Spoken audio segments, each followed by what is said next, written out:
Okay, so this is a TJTV. We're with Jack Dunn, ex-Liverpool player, personal trainer, obviously footballer if he's played for Liverpool. So, Jack, do you just want to introduce yourself first? Yeah, so like Jay's just said, I'm Jack Dunn. When I was younger, I obviously played football for Liverpool from the age of 7 throughout until I was age 22. Fantastic experience. We'll probably get into that a little bit more in detail. Through some niggly injuries, ended up falling into part-time football, which then led me down a career path of going into personal training. And then, yeah, so that's kind of where I'm up to now. We're going to probably into a little bit more depth in that, but yeah, that's just the basics. Well, you're like me. It must feel like Christmas Eve because you're a personal trainer and gym's open tomorrow. So how are you feeling about that? I just hope it stays open. Yeah. Honest to God, it's been a massive roller coaster for me because I passed my level 3 course in not last November, the November before, just right before COVID was a thing. So I had about a month in the gym, kind of learning the ropes, knowing how it works, and then it just shut down. Yeah. So for me, I feel like I haven't even got going in my personal training. It feels like brand new because it's been stop-start. So I'm just ready to get back into it now. Yeah, like how's lockdown been for you in general then? Obviously with that being closed and everything being shut.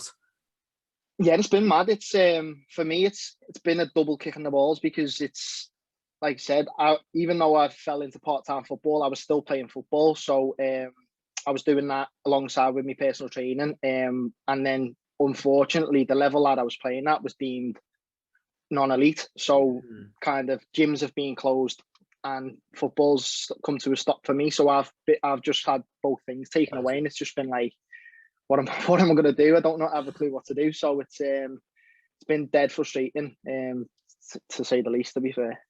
Well, Tom's a blue, and we're going to speak obviously about Liverpool. So this should be fun.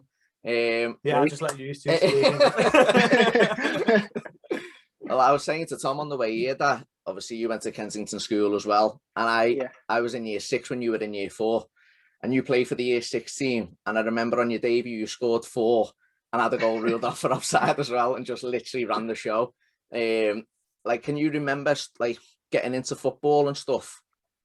Yeah, I mean, it was one of them things where I didn't kind of have a choice. It was a thing that my dad did. I think I was 6. He took me to a friend of his had a football team called Springwood Colts, and he just said, right, we're gonna go. I've got you in with a team. Let's take it. So I got put in, and then the first game, I think I scored like 3 or 4, and then the manager said to me, Dad, we're signing him today. So that's how we got started. And then obviously I only played Sunday League for a couple of months, and I started getting interest from scouts. So I think I had like Blackburn, Man City, Man United, Everton, Liverpool. Like I had a whole bunch coming to obviously see me, and they wanted me to go down. So early on, I kind of was going to different academies, just seeing what it was like. And then, like I said, once I got the offer to go to Liverpool, it was a no-brainer for me. It was like, this is where I want to be. So luckily, when I got to the age of 8, which was the legal age you're allowed to actually put pen to paper with the club, when Liverpool called, it was Steve Highway. He was the academy director at the time. Obviously, with my dad being a massive Red, most of our family are massive Reds. When Steve Highway's ringing his mobile, he's like, so he was like, you're signing that paper. I don't care if you're signing that paper. So, but for me, like I said, I didn't want to go to any other club. It was, for me, from day one, I wanted to go to Liverpool. And then obviously once I got that offer to sign at under 8s, it was, for me, it was a no-brainer. Did you know, like, when you were playing like Sunday League, did you think, well, I'm too good for this? Do you know what I mean? Like, I'm better than these boys. Obviously, getting scouted by like 4 different clubs. It's one of them. Like, I don't think you'd have it in the mind that you're better than everyone. You just, because when I was playing, I was scoring and stuff like that, and you just made up to be scoring, and you made up to be playing on the pitch. And it kind of happened so fast that I didn't even have time to stop and think. Yeah. So it got to that age when it kind of got to the thing where I thought, I'm actually quite good. It was probably around about 10, 11, 12 when I've been there a couple of years, and each year obviously you sign a year-to-year contract, and each year, obviously they sit down with you, your parents at the end of the year, and they say what, like, you're doing really well, where you're at with progress. And then obviously, because it's a business, even though it's young kids, it's hard to say that they say just at the minute they're either physically not there or technically not the right fit and stuff like that. It's heartbreaking for kids. I've seen many of my friends go, even at such a young age. They're saying that you're physically at the time, like you're talking about an 11-year-old who hasn't even developed yet, and the same physically at this moment. You know what I mean? They will grow and they could come back, but it's ruthless. But like I said, when I got to about 12, 13, that's when I kind of thought, I can actually do something here. I can go on if I keep obviously doing the right things. It's funny you should say about like around 12, 13, because I don't know if you remember Woks cooking on Waverty Road. I think so, yeah. Chippy on the corner. So. I remember being in there and loads of people just come in and like saying that you'd sign for like Nike or Adidas or something like that. You'd sign at like the age of 13, and I was just like, what? Yeah, so it was at the time we were sponsored by Adidas, and I think it was like a year or two before we went into Warrior, we first got signed by Warrior. So obviously with the young kind of outstanding players at Liverpool, they obviously want to kind of keep you sweet, and obviously they kind of push you towards success a little bit more. So at the time, Adidas were coming in, and I was about 12, 13, but I always played the year or two up. So I was doing quite well at the time, and I was standing out. And the Adidas representatives obviously came and got in touch with me and my agent and was like, we'd like to kind of offer you a little deal. And for me, I'm just like 100%. Yeah. You know what I mean? I just wanted boots. I weren't even bothered about like the gear and stuff they were giving me. I just wanted free boots. So around St. John's in the full rig out. The full shinies and everything. But no, it was that was something that you don't expect, especially a kid like me who like didn't really have much growing up. Like I said, I lived on Waverty Road. Mum and dad like worked hard, but my dad sacrificed a lot taking me to football because it was an almost everyday thing, especially at that age. I mean, we were getting up at Sunday morning to go for a match up in Kirby, and I'm getting up at like 7 a.m. when obviously kids my age still in bed. You know what I mean? Yeah. So he sacrificed a lot. He couldn't have a full-time job because of the commitments we had to make to Liverpool. Obviously, we had like 5 o'clock training near enough every day. But it was something that he saw potential in, and obviously I was kind of getting to that age where I thought I can actually do something with it. So it was a good experience. Did any of that like kind of take over you, you know, getting like sponsorship deals at a young age and playing for Liverpool? Did any of that not get to your head, but did you ever feel like, wow, this is going quicker than I expected or anything like that? Kind of, yeah. It was unexpected, but ever since I was a kid, you dream of playing for Liverpool. Like for me anyway, that was my club that I loved, and I wanted to obviously follow in the footsteps of my heroes. But it was one where like I've always been my biggest fan, and I'm extremely confident in my ability. So obviously when I was getting to that age, I was thinking, if I keep going and I keep doing well and things fall into place, I could make history. And I was obviously on path to kind of, I wanted to be like one of the youngest players and get into the team really early. Unfortunately, injuries are part of life and they happen. But growing up, I wanted to kind of break through the first team at 16, 17 and, you know, kind of do what Michael Owen did, where he come on the scene and he was just lightning straight away. So that was kind of what I was hoping to do. So I knew when you're in that age and you're doing really well and you're kind of overachieving for what you should be doing, you kind of get things pushed towards you. You get like sponsorships, the club's kind of pushing you on as well. And nowadays it's a little bit more, but when I was younger, there was more social media was starting off, and kind of LFC TV was pushing the younger generation through a little bit more. So we were kind of, now it's like you're in the spotlight at age 14, possibly earlier. But like when I started out, it was kind of like 15, 16, you would be kind of known. So it does come at you quick, and I think Liverpool now are doing a better job with the young lads, kind of helping them out on how to adapt to it, because it's like I said, you've got social media, you've got 13, 14-year-old kids on Twitter and Instagram, you've got all these followers, fans. It's dealing with that. It's overwhelming sometimes. It looked like when you got touted for Liverpool and that, obviously, did they say to you can't play like Sunday League or you can't play for your school or anything like that anymore? Yeah, that was as soon as you signed the contract. That was stipulated straight in that you solely played for, obviously, Liverpool. They didn't want you going out anywhere, and it was purely the case of whether they got injured. You know, if you went and played Sunday League and you got hurt, then you can't go and obviously play for Liverpool because do you know what I mean? So they were big on that. They were quite strict. It got to a point where I had to have a conversation when I think it was 14, 15, about school. Obviously, I was at Broad Green and we had a little tournament cup where they ended up playing for Anfield, in the final. And I had a little conversation about that, asking if I could play and stuff like that. And we kind of had a back and forth. They did let me play in a couple of games, which was nice. But then, like I said, when it comes to the final, I think I might have been ill, because we had a really good team as well. We had Ross Barkley. I don't know if you remember Lionel. Yeah. He was at Liverpool with me. Yeah, he was at Liverpool at the same time as me. So we had a good some schoolboy team. That was some school, you know what I mean? So we had a couple of academy players at our school. So it was good. And then I had another one where Liverpool school boys, they approached me and wanted me to play in the cup, which eventually, like I said, it was one of them things where Steven Gerrard had played in it, Robbie Fowler had played in it, and they'd won it. So it was something I wanted to do, to be a part of that. Luckily, they let me play in it, and we did. We went on and we won it. I think we won the final like 15-0.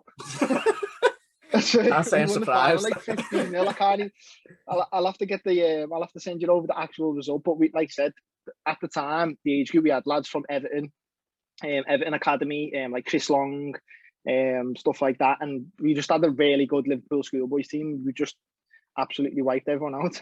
Wow. Describe that opportunity you got then to play for the first team, because I remember the day you actually made your debut, because I think I was in like Riley's or something and I seen you like on the list, you know what I mean? You were in like the team. I was like, could get an opportunity here. And if I'm not mistaken, did you score on your debut? Yeah, so it was I can't remember when it was. I think it might have been 2014 maybe. We had an end of season trip. I think a lot of the first team is like Gerrard and stuff, they were on holiday already, so we had a younger squad that he took over. It was in Ireland, and we were training for a couple of days, and then we ended up playing Shamrock Rovers at the Aviva. It was an unbelievable stadium. So he's put out his team and stuff. He had like Fabio Barini was playing. It was an all right little squad. But he was given a chance to the youngsters, because obviously it was a end of season game. There was like nothing to kind of play for. I was a little bit gutted I didn't get more time, because a lot of the lads before me were coming on at like half time, or they'd already started. Yeah. I got like 15 minutes, but when I come on, I think second or third touch I scored.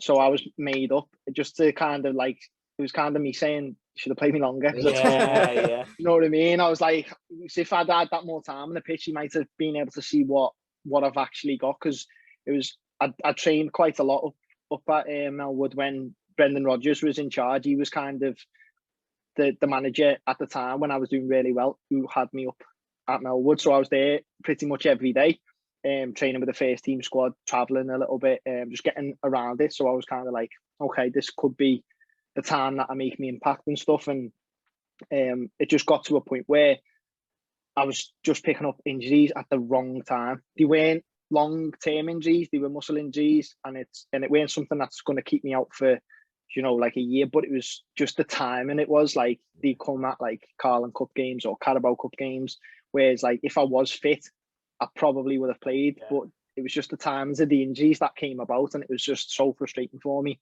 the way it came about. But it's like I said before, it's what can you do? Injuries are part and parcel of any sport, not just football, just any sport, and they're going to happen. It's inevitable. So it's just how you deal with them. Bit of a daft question, but where do you think you could have got to at Liverpool if you didn't have like the injuries at the wrong time?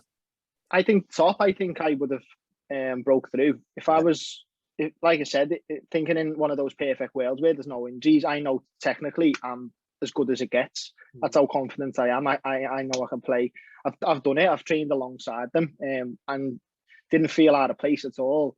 Felt like I fit in and I was doing really well. So like I said, if I didn't have any injuries, I think I could have went as far as I could have gone in terms of my career. But it's just, we don't live in that perfect world. And it's one of them. You've just got to take the blows and keep rolling, and obviously adapt. So like I said, I'm still 26. I'm still confident. I'm still spring chicken. And like I said, with the days of like your Ronaldo now and your nutrition, and you're seeing the levels they're playing at age 34, 35. Like I said, if I keep my body right and I've got over me niggly injuries, I've still got 9-10 years in the game. Do you know what I mean? So it's from now, it's a good perspective to look at. Whereas like 10 years ago, 15 years ago, players retired in 30, and you think, that's it. 29, 30, and then you'd see they go to like a lesser league, like America and stuff like that. And you think Arsene Wenger had a rule where there was a point where no Arsenal player was over the age of 30. Really? Yeah. So what I mean, so like nowadays with all the advancements in kind of prehab, like you said, your strength and conditioning, your nutrition, all of this, and with all the science that's come into sport, it's changed how many years people can play through. Like you've got James Milner now, who's 34, 35, and he's the fittest player at Liverpool. You know what I mean? In pre-season, you'd always see him, he's running laps around everyone, and it's just like, it's how you apply yourself to the game and your craft. Well, to go back to the start, how do you feel having the qualification of being a personal trainer and strength and conditioning and all that? Do you think that's going to benefit you for the next 10 years if you want to carry on playing football? I think so. I mean, like I was saying, when I was at Liverpool, I had the pleasure of working with the most elite strength and conditioning coaches in the country. You know, I was the athlete. They were obviously going through certain exercises and workouts with me that for me stuck. So I've kind of, in my personal training, I've got that experience that not many people can have. I'm fortunate that I was obviously being able to have a talent that got me into those positions to where I could learn off, like I said, the best. So taking that to my personal training, that gives me an advantage, because if people are coming to me kind of wanting to know the ins and outs, or even if you're just the regular person who wants to just get fit, I've got XYZ under my sleeve that, like I said, it's an experience I've gained that I was fortunate to have. So also applying that to myself and my training, like I said, it gives me that advantage because I know why I'm doing it, what it's specific to, because it's not just working out, it's working out for a reason. And football is very explosive, so I have to do, like on a leg day, I don't just go in and squat. I do it with like a tempo. It has to be explosive. It has to be kind of, you know, I'm not just loading loads of weights and just, you know, I've got to do it in a way where I can apply that to then the field, because there's a lot of change of direction, there's a lot of sprinting. So it's, like I said, it's training with a theme basically. Interesting. Definitely. Well, we were saying actually, weren't we, on the way to the that you've suffered obviously a few injuries lately. And we were saying how it's not necessarily just piling the weight on to gain that strength. We've got to like build into it. And I think, you know, obviously I'm not an elite strength and conditioning coach or anything like you've worked with, but it just shows that it's not just throwing on 150k, do you know what I mean? See how many you can do. You've got to like build up. It is, like I said, for personal trainers with the obviously when I went through the course, I learned a whole bunch of stuff. And even, like I said, planning a session for a client, a lot more thought goes into it, because you have to take the person at what they are good at. If they've got any injuries, how can you work around it, and like what they're actually aiming for. Like I said, you can't just go, right, we're benching today, just stick it all on. You've got to do it. You've got to obviously apply it and say, right, okay, we're starting here.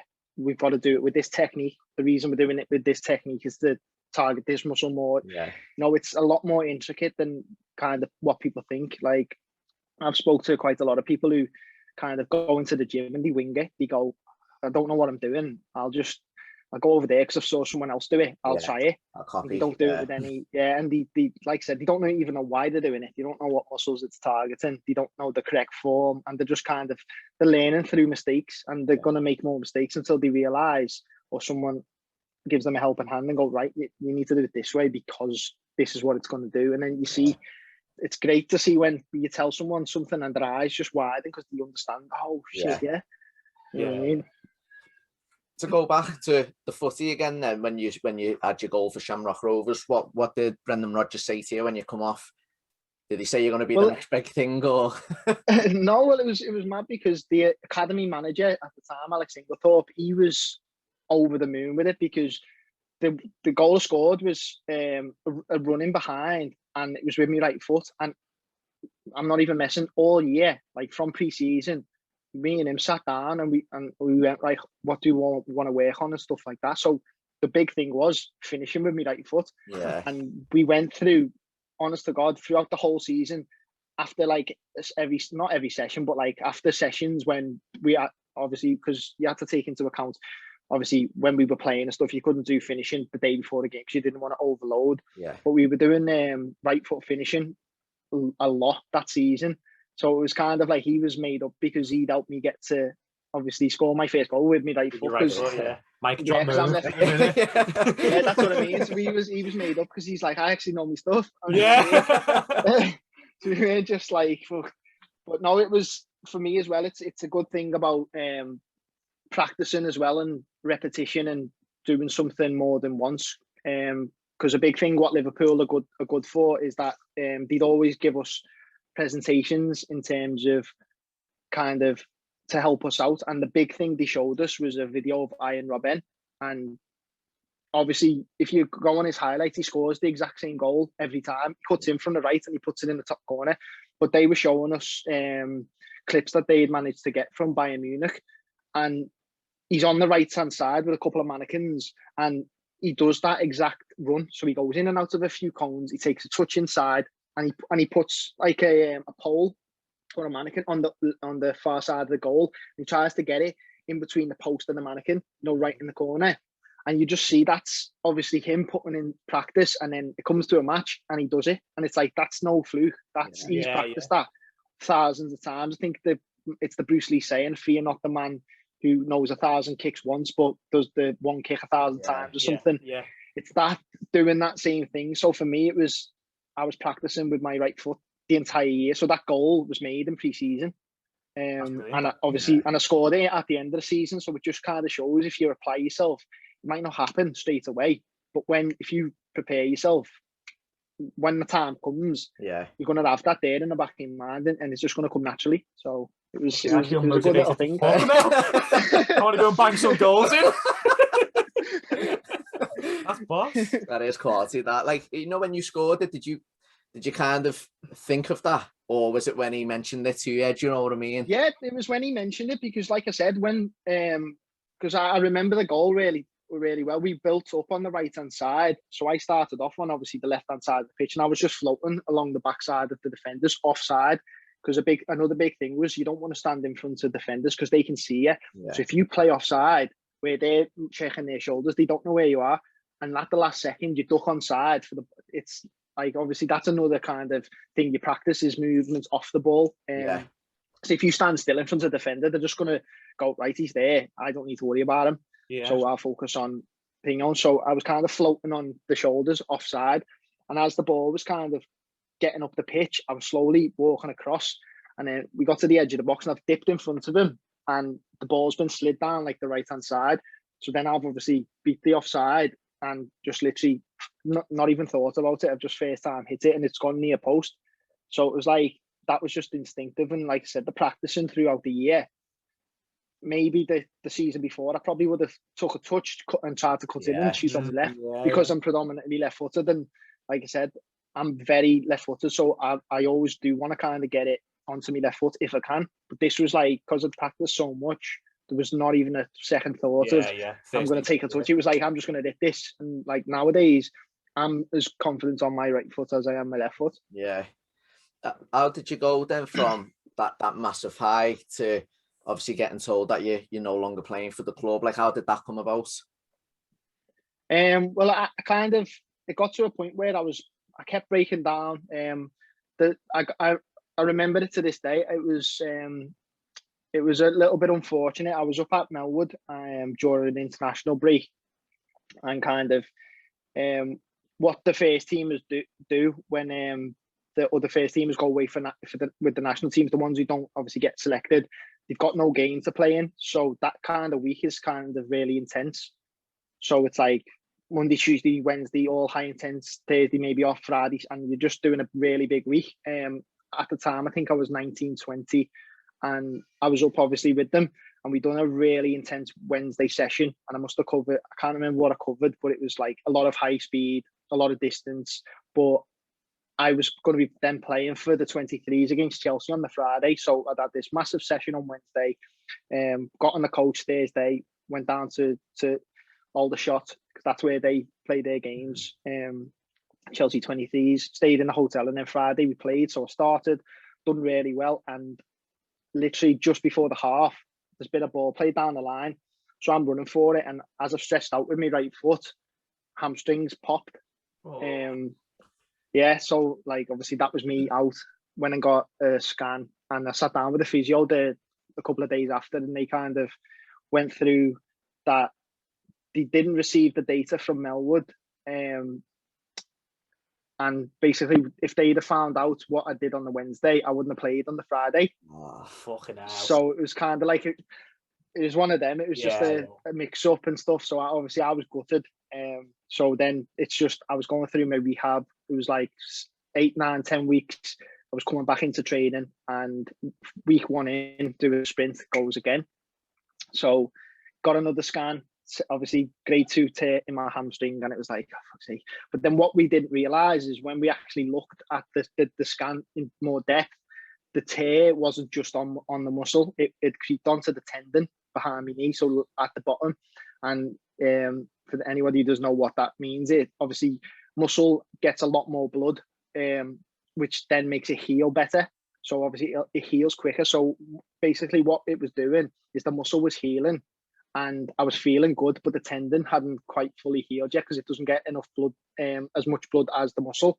So that wasn't quite healed. So where I was feeling great, because the muscle, I was getting no pain, the tendon weren't quite ready. So I was going back into training, and after a week, it'd just go, right, can't do it no more, and then it'd go again. So once we found out that, gave myself a lot longer, and then I come back and I was fine after that. So then I went on loan I had a couple of loan spells which were quite successful. I went to Cheltenham, done a month there. I think I scored like 5 goals. And then this season that I left, I was at Morecambe. This was just as Jurgen Klopp come in, so I didn't get a chance to work with Jurgen Klopp, which for me, I was a little bit disappointed about, because I think if he'd have seen me in training and actually met me, he might have took a liking to me, and it might have been a different outcome. But like I said, at the time I was 21, and obviously on the last year of my contract, and with me hamstring keeping breaking down, they look at it as a business. So they were kind of like, unfortunately, we haven't got enough out of you to kind of give you another contract, unfortunately. And I got it. I was like, I understand. Yeah. But totally. For me, it was like shattered dreams. You know what I mean? I just wanted to, like I said, break through as much as I could, but it was just the timing of the injuries were just at the wrong time. But yeah, so I went on loan to Morecambe for 6 months and done really well.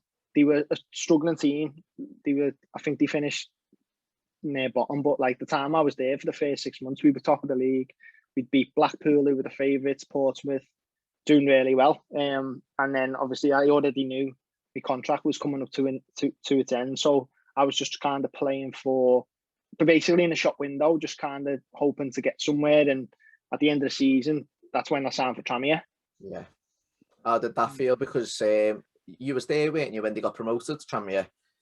Yeah. Sorry, what was that experience like? Light just keeps going off. There we go. No, it was strange, because it was the first time in my career that I weren't a Liverpool player. So even when the places that I went on loan, I always had that I was at Liverpool. Do you know what I mean? That was my home club. So for me to go to another club, and that was the home club. It was strange because all I'd knew since I was 7 years old was being at Liverpool, and you basically, it's like a bubble. You're in this family, you know what I mean? I knew like kit lady from the age I was 7 till I left, and she was there, and you know what I mean? It becomes a family. So then I've gone to this new club with new faces, new people behind the scenes, learning a different way of playing football, because Liverpool, we have this way of playing, and then you go to Tranmere, who, no disrespect, they're not Liverpool, they're not a club, they're not as big, they don't play the same style, they're not, do you know what I mean? So it was like, for me, it was like learning something brand new again, just fitting into a different team, and found it difficult because, like I said, I was playing in a different position to what I usually played. At Liverpool, I was either central midfielder or striker. At Tranmere, he put me wide right, because they play with a tall, at the time when I was there, they played with a 6'4" striker. Yeah. And it was kind of different, like I said, a different style of football. It was one back to front, didn't work the ball through midfield and play it like you would at academy level, or the way Liverpool do. They went from goalkeeper to striker, and obviously played that way. So for me, it was adapting to that style of football, and I'd say I found it difficult. It was a lot harder adapting to that than it would have been playing at a higher level. Yeah. I'll go to a point that Tom actually said, you know, when you was playing, obviously, at school and like Sunday League and that, and Tom said, you know, did you feel like you were maybe a level above them? Did you ever feel too good, you know, when you're scoring goals? Did you ever feel that when you went to the likes of Morecambe and Tranmere and Cheltenham, you know, when you've played for Liverpool and you go into these lower teams, did you feel that at all when you went there? I felt confident going in. I always feel, like I said, I'm my biggest fan. So every time I step onto a pitch, I feel that I'm going to do something. Like, even if I'm on the worst team in the world, I know I'll contribute something, whether it be a goal or an assist. So for me, I always go onto the pitch with that aim in mind. I'll be disappointed when if I go off and I've done nothing. That'll be kind of the worst thing. But going into, like, from leaving Liverpool to Tranmere, what it was is, when I was at Liverpool, I'd always go on the pitch going, right, I'm going to score 3, and if I come off scoring 2 goals, I'd be fuming. Yeah, I'd be fuming. I'd be like, I haven't done anything there. You know what I mean? When we'd win 2-1 and I'd score the winning goal, and I'd be like, I've done fuck all. I should have scored 3. And I had that mindset even when I went to Cheltenham and Morecambe, and obviously they weren't the same team as like Liverpool. And with Liverpool Academy, we tend to be the favourite side. So going to on loan to a lower side that isn't the favourite, I'd still go on the pitch going, I'm going to score 3. Yeah. Like I said, when I went to Morecambe, we had an EFL Cup match against Rotherham, who were in the Championship, and we were League 2 side. And I've come on for the last 15 minutes, and I scored 3. Ended up getting us through, and so I had that confidence going on that I know I can play at these levels, like, no problem. But then my mindset, like I said, when I left Liverpool, the mindset shifted. So even when I went to Tranmere, I just didn't have that, right, I'm going to score 3.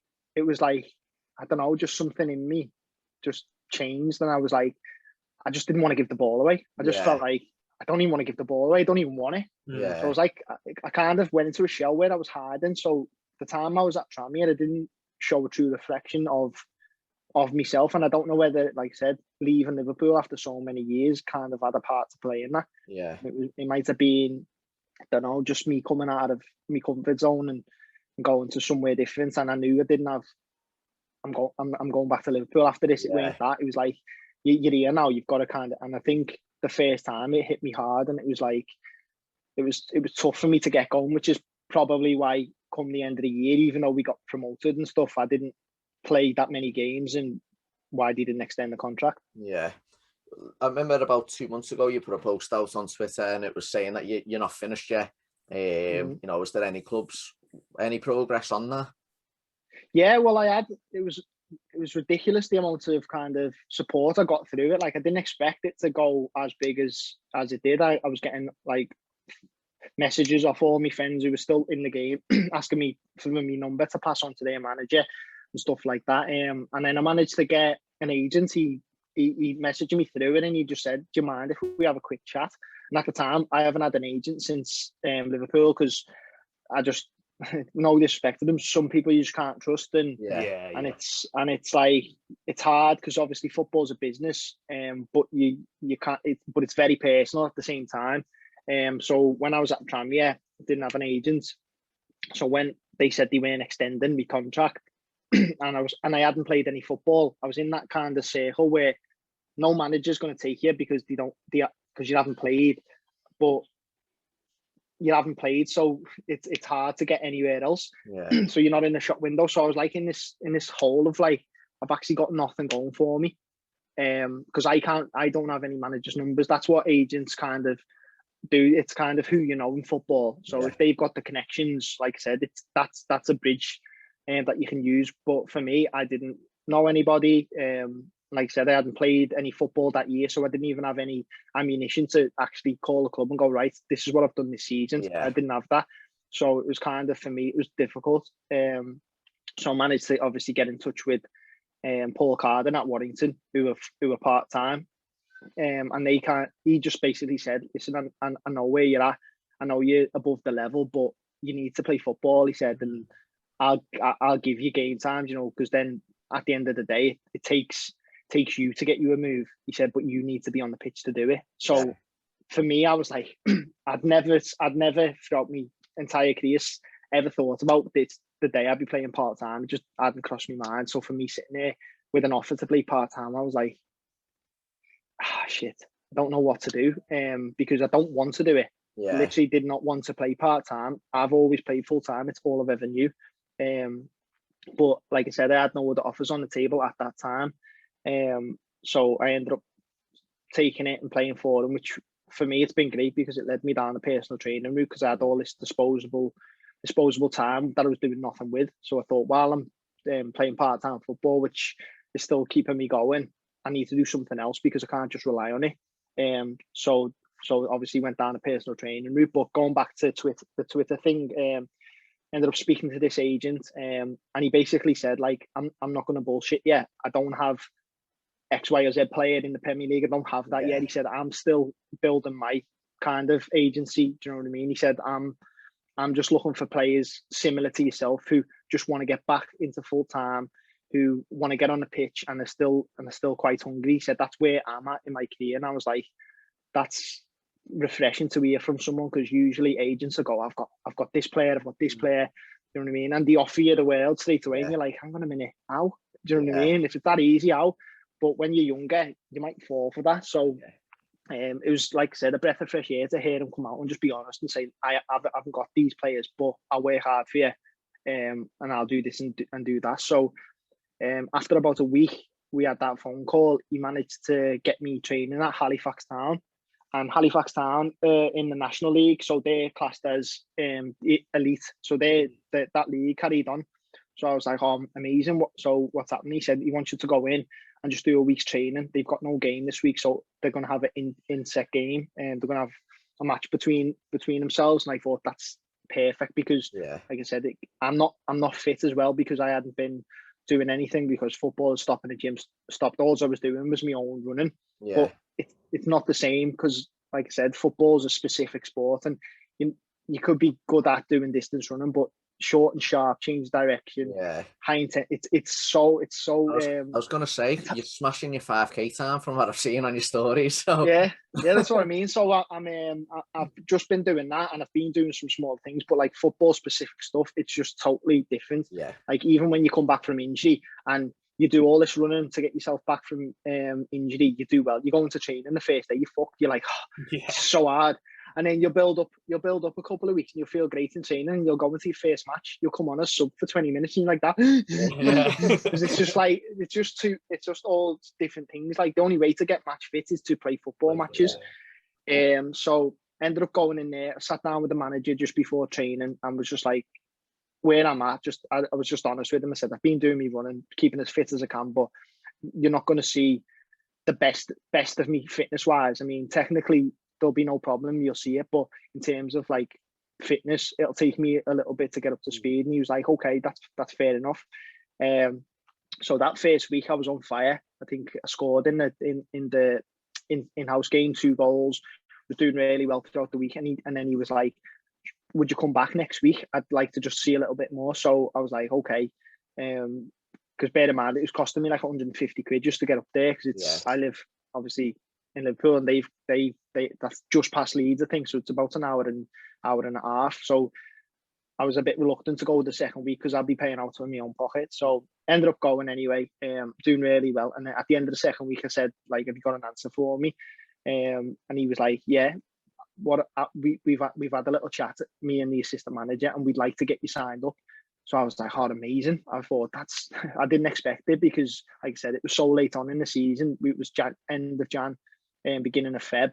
So I was like, "Oh, that's brilliant." He said, "But we've got to obviously talk to the chairman about the budget."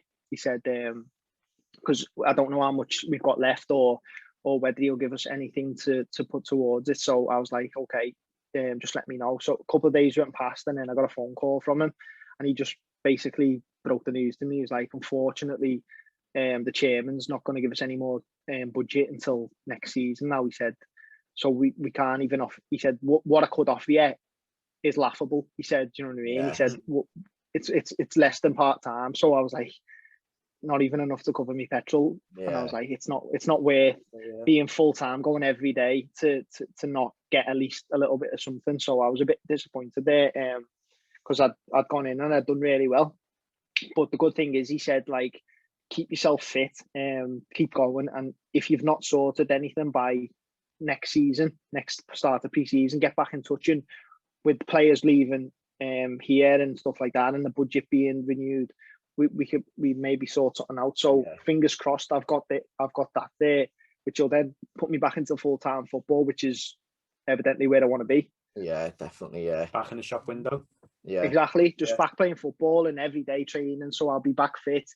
And like I said, with a little bit more understanding of my body now, because I've got over that troubling time of my hamstring and why it was going and what I need to do to obviously keep it from going. I've learned that, especially with doing my personal training course. I learned the inside out of the hamstring anatomy and stuff like that. So that's, like I said, another thing that's helped me about. Yeah, I've got a question. I remember you were in my sister's year, and in the year 6 play you were Joseph. So why didn't you play on an acting career? Well, funny enough, my dad was an actor. He'd done little bits here and there, and he was in Hollyoaks. I think that was his biggest moment. Yeah. And he'd done little shorts like that. But like I said, football was it for me. Yeah. I know I can sing great and I look great on stage, but football was just one of them things that I was just literally one blinkers on, and that's where I was going. Didn't even in school. It probably affected me in school because I didn't listen that much, because all I was thinking about was, I'm playing football after school. That's what I'm doing.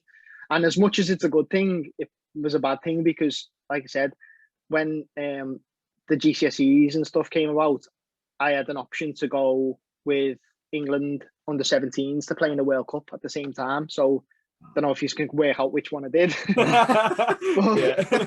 So obviously I went over there and played there, which, like I said, great life experience, and done really well. But looking at hindsight, I should have somehow got sat down and done my GCSEs, because like now in life, when I look at it, I should have done that. Do you know what I mean? But that at the time, like I said, blinkers on. I'm doing one thing and one thing only, no question. Yeah, 100%. Last question. Tom knows who my football idol is, and the similarities for you that I see in this player. Who do you try and like? Is there any players that you try to like emulate or anything like that? Yeah, there's 2, and they're basically the same player, and I don't know if you can kind of guess. They're both Argentinian, both left-footed, both small. So for me, day one, obviously with them being my generation, it's Messi. You know, obviously, incredible left foot, best player possibly in the world ever. But then the other fella, which was my dad's generation, which is kind of why he pushed me towards him, was Diego Maradona. Yeah. And obviously seeing them two so similar.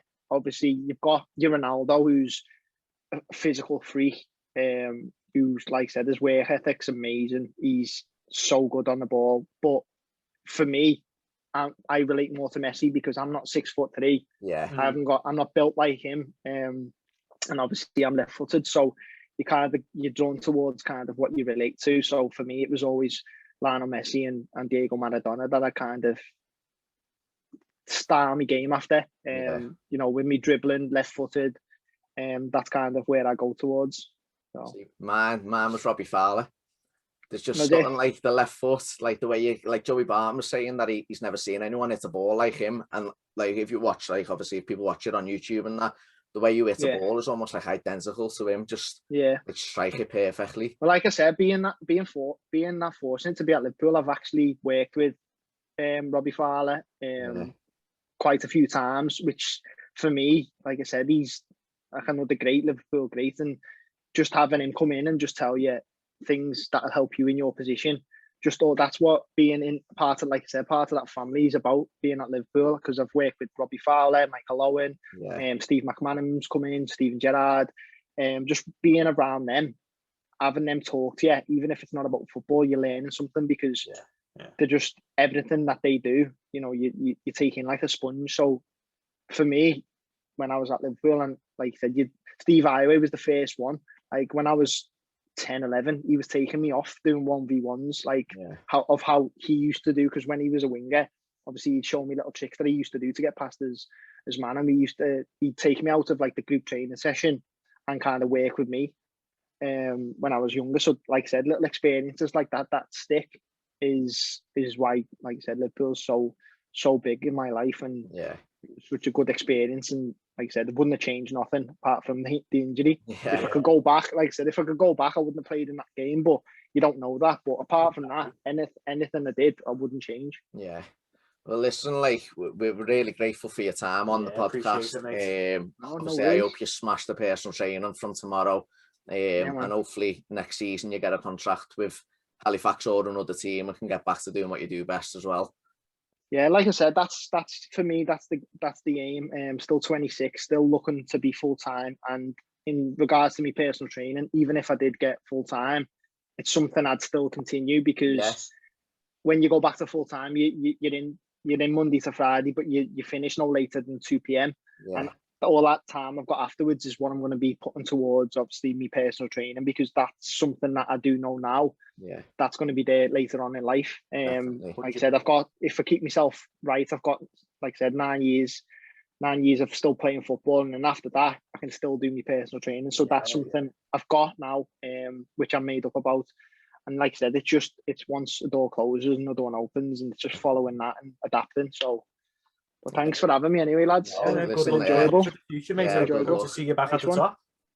Nice one, Jack. Thanks very much, mate. See you later. See you later. Ta-ra.